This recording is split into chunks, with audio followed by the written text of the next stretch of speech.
মানে তার অন্য সব স্বপ্ন পূরণ হলো, কিন্তু সেই স্বপ্ন পূরণের সেটা দেখার জন্য তিনি আর রইলেন না। সেই মানুষগুলোকে অনেক সময় দেখি না আমরা। তো জ্যাকি হয়তো বা তেমনই একজন ছিলেন, তাকে আমার মনে হয় না খুব বেশি আমরা মিডিয়াতে দেখেছি।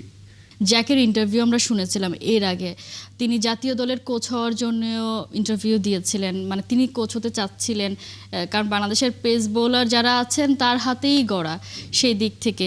এবার বোধহয় প্রথমবার তিনি বিপিএলে কোনো দলের হয়ে সহকারী কোচ হিসেবে দায়িত্ব পালন করছেন, মানে তার এটা একটা স্বপ্ন ছিল যে তিনি সেখানে ডাগ আউটে বসবেন, সেখানে বসছেন। এবং ম্যাচের খানিকক্ষণ আগেও তিনি বলছিলেন যে প্রথম ম্যাচ জয়ের মোমেন্টামটা খুব বেশি দরকার এবং এটা পেয়ে গেলে পরের বাকি টুর্নামেন্টটা খুব ইজি হয়ে যায়। সেই জায়গা থেকে তার দল জিতলেও কিন্তু সেই জয়টা তিনি দেখে যেতে পারলেন না, মানে তার অন্য সব স্বপ্ন পূরণ হলো, কিন্তু সেই স্বপ্ন পূরণের সেটা দেখার জন্য তিনি আর রইলেন না। গণা, ধন্যবাদ।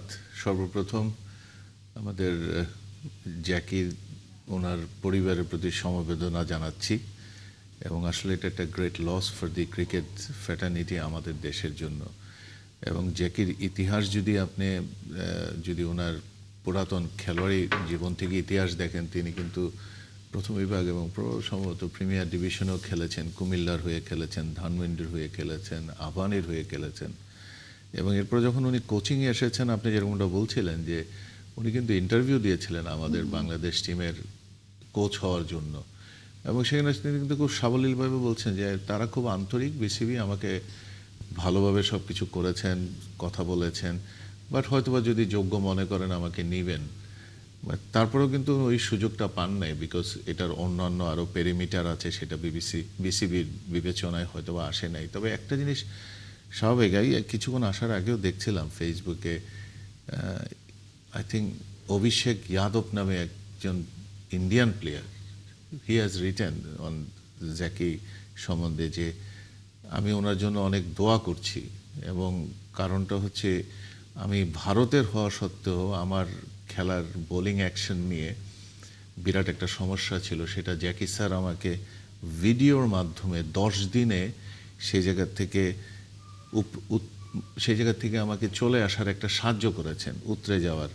এবং এই কাজটা আমাদের দেশে অনেকেই করতে পারেন নাই। তার মানে ধরুন আমরা হয়তো ওরকম প্রসার তার দেখি নাই টিভিতে, আর আমরা তো সম্ভবত আমাদের এই যুগের টিভিতে টিআরপির জন্য খেলোয়াড় এবং স্পেশালাইজড কিছু জিনিস নিয়েই আমরা সবসময় মনোনিবেশ করি। আমরা অনেক অনেক অনেক ব্যক্তিত্ব আছেন যারা খেলাধুলার সাথে জড়িত, আপ্রাণভাবে চেষ্টা করে যান, অক্লান্ত পরিশ্রম করেন, সেই মানুষগুলোকে অনেক সময় দেখি না আমরা। তো জ্যাকি হয়তো বা তেমনই একজন ছিলেন, তাকে আমার মনে হয় না খুব বেশি আমরা মিডিয়াতে দেখেছি।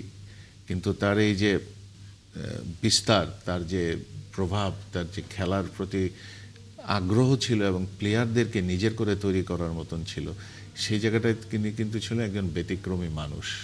হয়তো আরো অনেকে আছেন, আমরা হয়তো বা অনেকেই হয়তো তাকে চেনে না, যারা একেবারে খুব সাধারণ, যারা জাতীয় দলের সাথে আসলে যারা ওতপ্রোতভাবে জড়িত তাদেরকে খুব বেশি চেনে।